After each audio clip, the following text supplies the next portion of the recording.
Winding 7.6 miles and climbing over 4,600 feet up the slopes of Mount Washington is the Mount Washington Auto Road.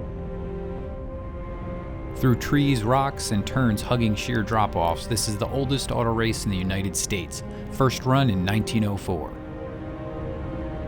Fear takes a backseat and adrenaline takes the wheel as drivers try to best themselves as well as their competitors.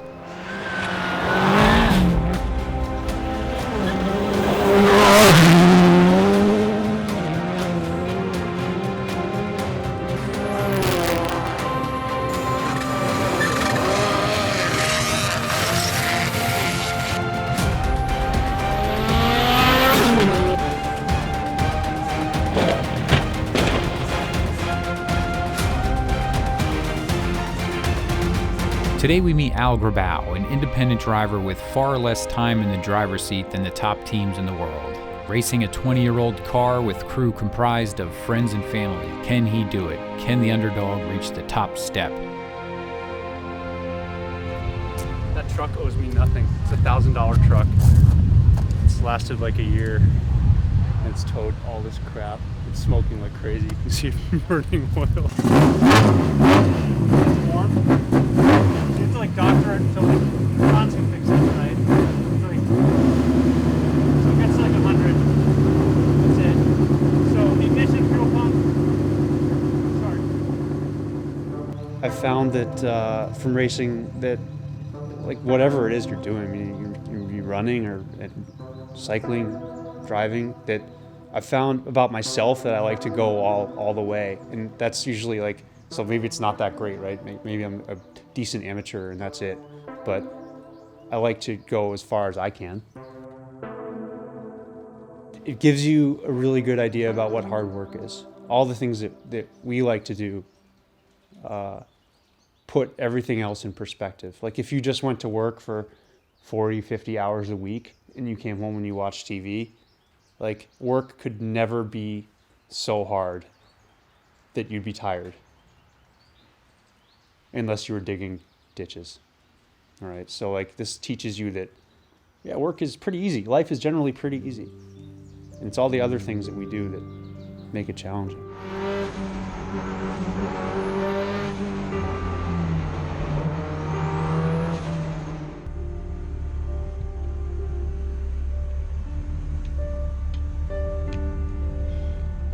This is probably one of the most prepared he's ever been, and the car's pretty reliable now. So really all it was we spent time making sure everything was right in the dyno and getting that dialed in, and he kind of had a checklist of what he needed to do, and most of it was cooling related with the car. And he got that done, and he basically ran a short track day at New Hampshire, half a day. And then car sat back in the garage and made sure the dog stickers were on the windows and new wheels and tires, and then came here and ran it. This is a Mitsubishi. It's a Lancer Evolution 2. It's made in 1994. I bought it completely stock. Over the years, I've been able to harvest a lot of parts from like ex-factory efforts. The gearbox, for example, in this car is from a works car. A lot of the engine bay stuff is from that also. The block is from a different car. It's from a Galant VR4. So it's sort of a hodgepodge of parts, and some are updated from newer EVOs, and you sort of make them fit. Some are custom. A car can reflect the soul of the person who built it.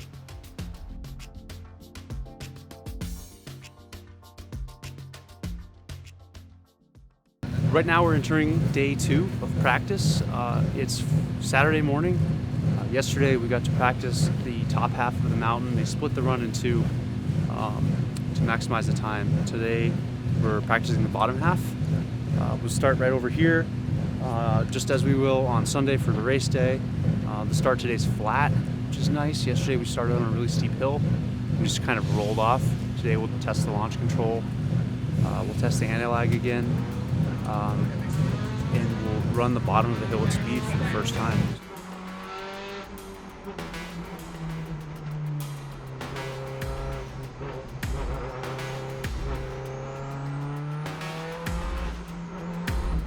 Hill climb's really violent. It's not like you're at the track like carving a turn. You're just nailing every apex. Mount Washington's really bumpy, and you're like trying not to saw too hard at the wheel, trying to keep the car calm and smooth. So there's never a moment of like, this is really smooth and everything's going great. But you can get these small satisfactions as you're driving up the hill of like, all right, I just nailed that. I carried as much speed through that turn as I could.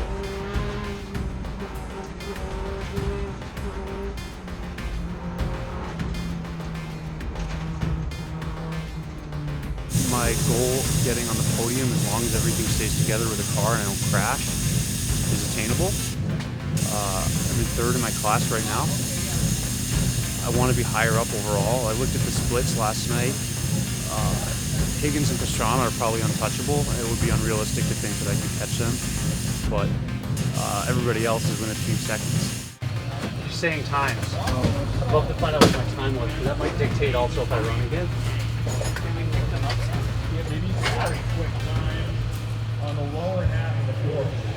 What? It could break.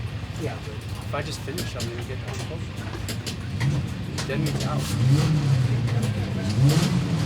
I mean, I want to finish high and do well. Like, forget the class. How did it feel? How'd the road feel? Great. I don't know if I'm gonna be a lot faster. That's the other thing. What if you just did it at like 50%? Is it worth it to do that? Put the car through all the time? I mean, honestly, just don't launch it. Just roll off line. That's probably half the beating on the motor and drive line. No, I mean, it's rough. The road is really rough. Let me check the The tires. suspension's perfect. The tire. Do you remember what we put in that? Yep. I want to just do that tomorrow.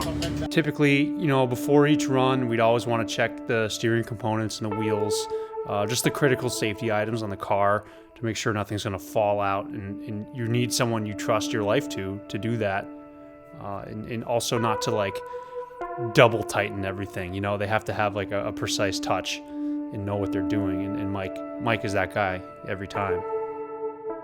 I was sort of vacillating between trying to save the car, and you get to this point where you think you've got it under control and you're confident, but you really don't. You need someone there to say, no, you need to go back out. Like, the car will be fine. It's that mechanic/driver problem again. You need someone to sort of to tilt the balance beam the other way sometimes and make you do things that you're not comfortable with.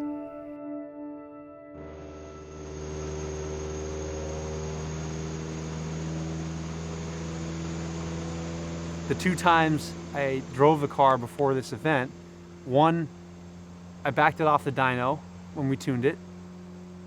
I drove it around the parking lot and up this really short street and back at the place where we tuned it. And I shifted from 5th to 2nd and over-revved it in like 2 minutes in the car because I hadn't driven it in so long, and then shifting with the other hand. And then at New Hampshire, I did a practice day a few weeks later, and I was just recovering from the embarrassment of doing that. It didn't damage the engine. It was like real quick. But I was like, I'm going to race up a mountain and shift 100 times in 8 minutes or whatever, and I can't even get one shift right in the parking lot. I went to New Hampshire, and in the morning, on the outlap, I spun the car in the bowl, just like that. And at the time, I didn't know why. I later found out why it spun, but at the time I was like, this is going to be really hard. And this is also going to be really dangerous because now I've had 2 weird things happen, and maybe I'm a lot rustier than I thought.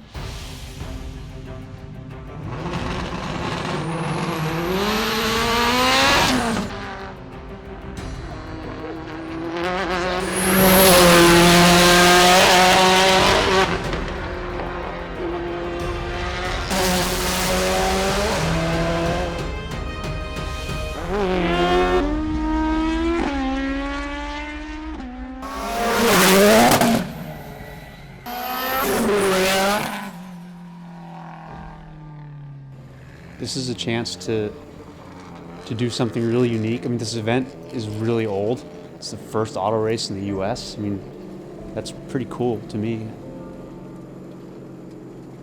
It's different than a lot of the other hill climbs in New England. Mount Washington is a lot scarier, and it's not just me that thinks that. A lot of the competitors that do the New England series don't want to do Mount Washington.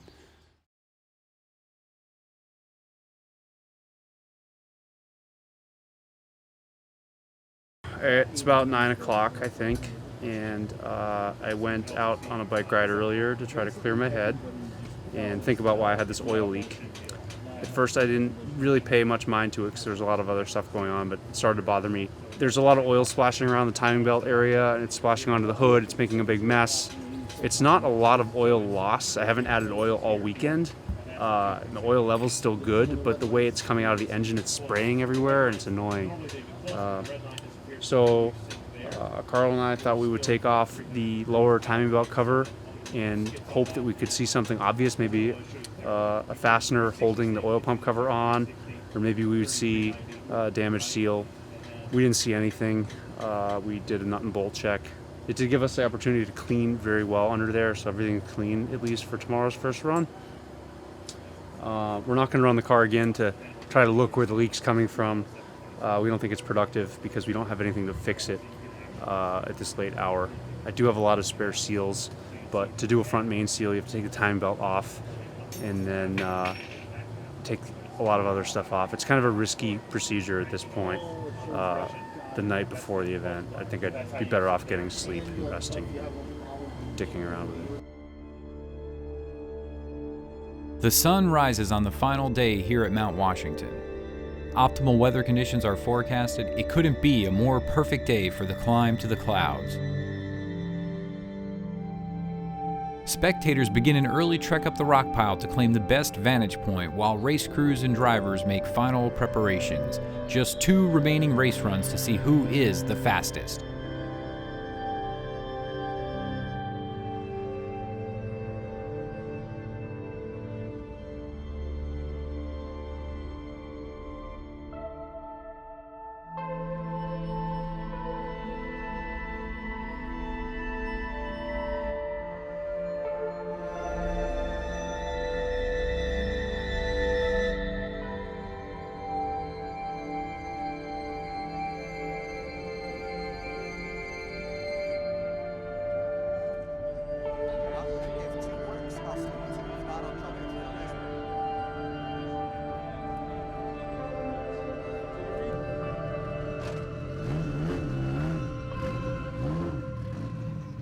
The result matters most to me, but I know the result is also from doing all the stuff before.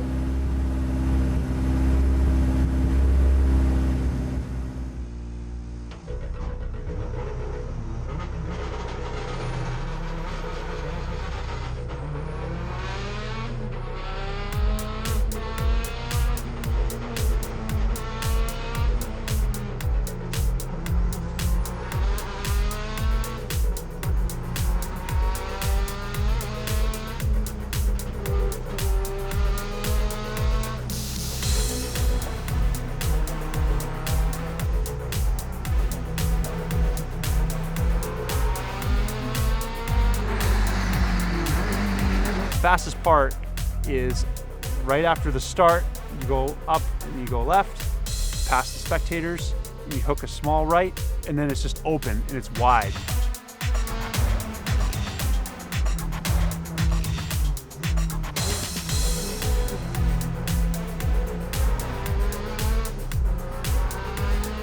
The bottom part was by far the most confusing part for me.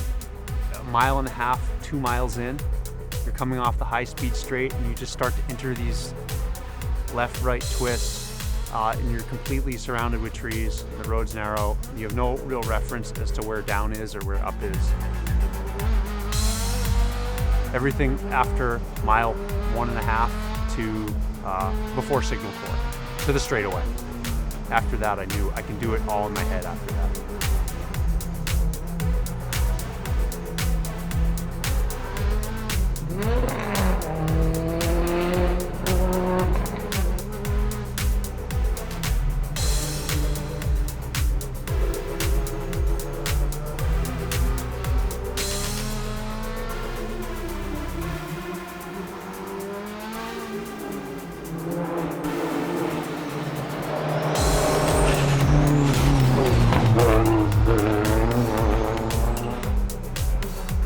The speed trap was on a pretty long straight, and they call it a straight, but there's a couple little kinks on it, and you brake super hard going into a bridge, and the bridge has these like buttresses on each side, that if you hit, you swear the car is just going to get cut in half.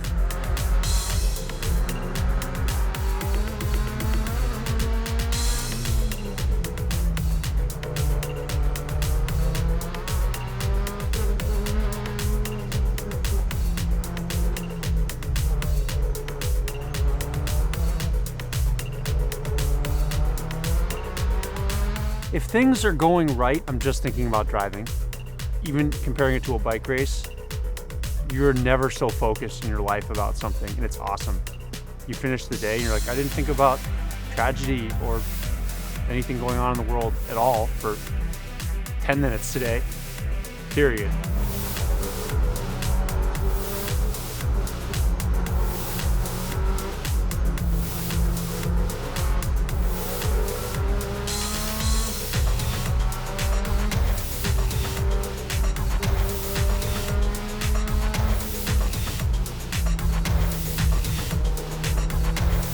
Before Signal Corps, there's like a hairpin left with the triangle, which is like a warning to not go off. I think it's an exclamation point or something. But they're like, that's a cliff, and you're coming as hard as you can. I don't remember how fast, I don't have a speedometer in the car, but it's probably 80 miles an hour. And you're braking, and you're trying to get all your braking done before you turn in for the hairpin. But if something screws up, and you're braking, and you're trying to brake as late as possible, of course, you're just gonna go right off the end and like off. See you later.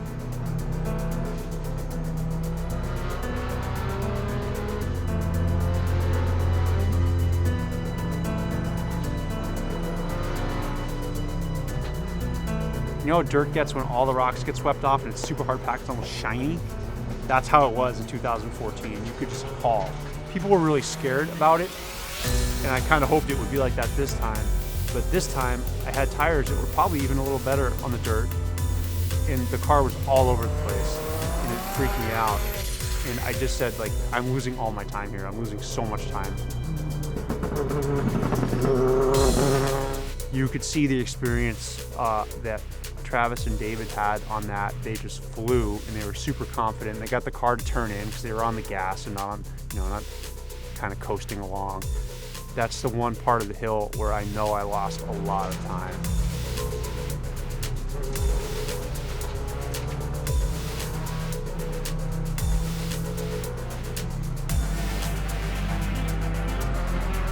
The ribbon of road that kind of just went along the crest of the hill, like the side of the hill. I love that part. When I get off the dirt and you do a couple small turns and you get to that straight,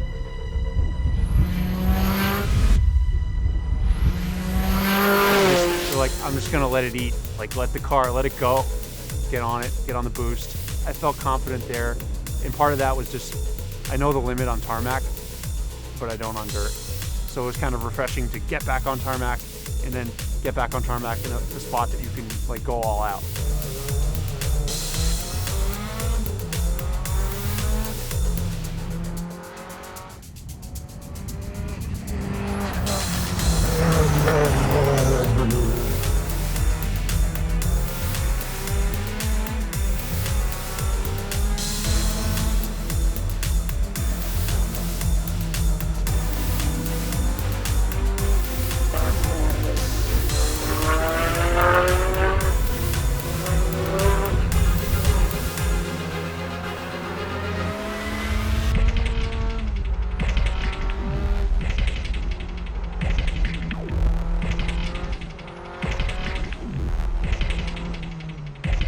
Completing the final few turns, Al pushing the Pleasure EVO to its limits. Ripping through the cow pasture, making the final climb to the finish line.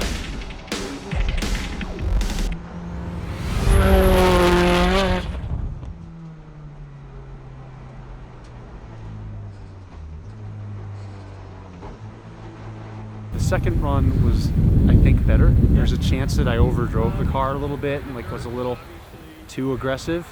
Sometimes you try to go really hard and you end up going slower because you're not smooth, but I know I was faster on the gravel this time.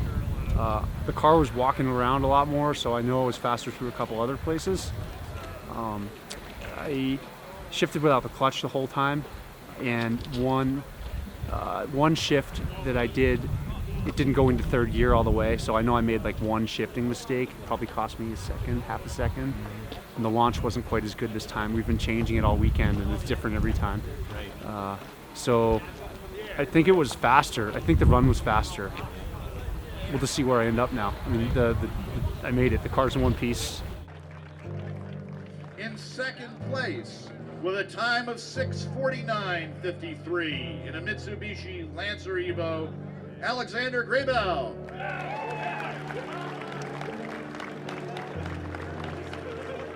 And in first place, with a record-setting time of 5:44.72, Travis Pastrana.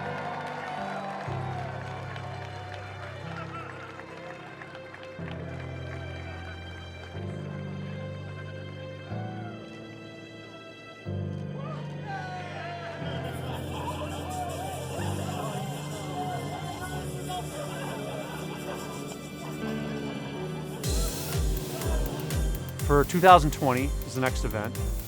I'm definitely going to be there. I estimate that there's 30 seconds left in the car without any other changes, just doing brakes and suspension. That doesn't put me in the top spot on the podium by any means, but it's getting closer to being competitive. And so my goal for this time was to get on the podium. My goal for next time is to compete. I want to I don't think I'm going to win with those guys, but I want to make them a little more nervous. So we'll see.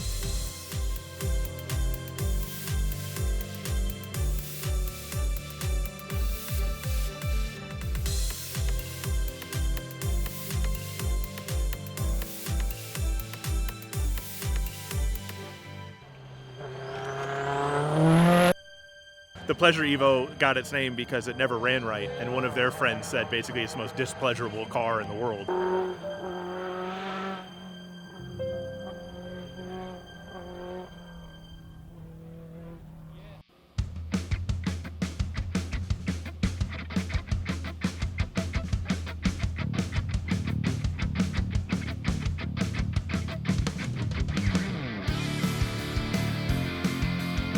This event gets me pumped up about cars, and I'm usually not that pumped up about cars anymore.